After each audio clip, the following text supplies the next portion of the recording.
प्यारे बच्चों, कैसे हो आप। हर घर पाठशाला में आपका स्वागत है। कक्षा 8वीं, विषय हिंदी। तो बच्चों, आज हमारा जो पिछला विषय है विशेषण, उसके ही भेद लेते हैं। तो विशेषण के जो 2 भेद है वो हम कर चुके हैं पिछली वीडियो में। तो अब हम आज विशेषण का जो तीसरा और चौथा भेद है वो पढ़ेंगे। तो तीसरा भेद है परिमाणवाचक विशेषण, चौथा है सार्वनामिक विशेषण। तो बच्चों, इन 2 विशेषण के बारे में आज हम पढ़ेंगे और इनके उदाहरण द्वारा ये जानने का प्रयास करेंगे कि परिमाणवाचक विशेषण और सार्वनामिक विशेषण क्या होते हैं।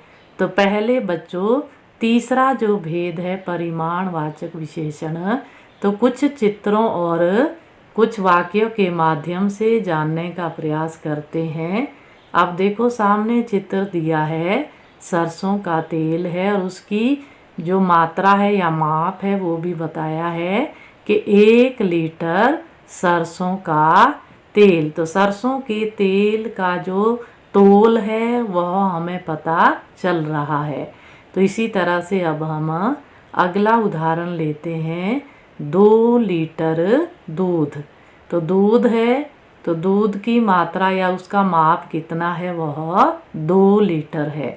तो इसमें हमें जो दूध है उसकी सही मात्रा पता चल रही है, सही माप पता चल रहा है। तो अगला उदाहरण जानते हैं कि अगला चित्र क्या है। तो हमारे सामने बच्चों कपड़ा है। तो कपड़ा 7 मीटर कपड़ा, तो पता है आपको कि कपड़े को हम मीटर में नापते हैं। तो इस तरह से इसका भी यहाँ पे नाप दिया हुआ है कि कपड़े की जो लंबाई है वह 7 मीटर है। तो कुछ बातें हम जानना चाहते हैं कि परिमाणवाचक वास्तव में होता क्या है। अब चावल है हमारे सामने, तो उसका भी यहाँ पे जो तोल है वो दिया हुआ है 5 किलोग्राम। तो हमने हर चित्र में ये जाना कि जो भी यहाँ पर पदार्थ दिखाए गए या चीज़ दिखाई गई वो सब माप तोल के साथ आई। किसी में किलोग्राम था, किसी में लीटर था, किसी में मीटर था। तो इस तरह से हमने हर वस्तु का यहाँ पे माप तोल जाना। तो अब इसी तरह से परिमाणवाचक की परिभाषा भी बन जाएगी। अब आप देखेंगे कि कैसे बनेगी। तो परिमाणवाचक विशेषण ऐसे शब्द जो हमें किसी संज्ञा या सर्वनाम के नाप तोल का बोध कराएं, परिमाणवाचक विशेषण कहते हैं। जैसे 1 लीटर तेल, तो उसका तोल बता दिया, और 2 लीटर दूध, 5 किलो चीनी, 7 मीटर कपड़ा, तो उसका नाप बता दिया कि कितना है कपड़ा, 10 किलो चावल। तो बच्चों, आप परिमाणवाचक विशेषण जान चुके होंगे। परिमाण अर्थात माप तोल। तो हमने परिमाणवाचक लिखना है, ये ध्यान रखना है। कुछ बच्चे इसको लिखते हुए अशुद्धियाँ भी करते हैं। वो परिमाण के स्थान पर कई बार परिणाम लिख देते हैं, जबकि परिमाण और परिणाम में बच्चों अंतर होता है। तो इस बात का विशेष ध्यान रखें।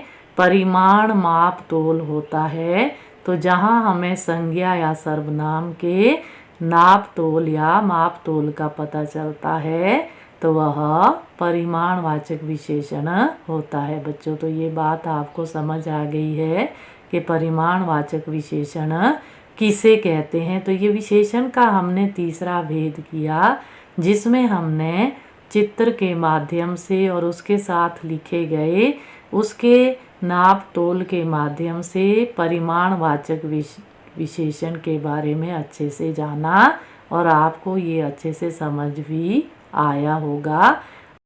चौथा विशेषण जानते हैं। चौथा विशेषण है सार्वनामिक विशेषण।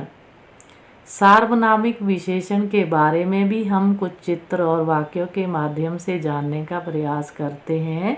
तो हमारे सामने गाय का चित्र है और साथ में लिखा गया है वह गाय घास चरती है।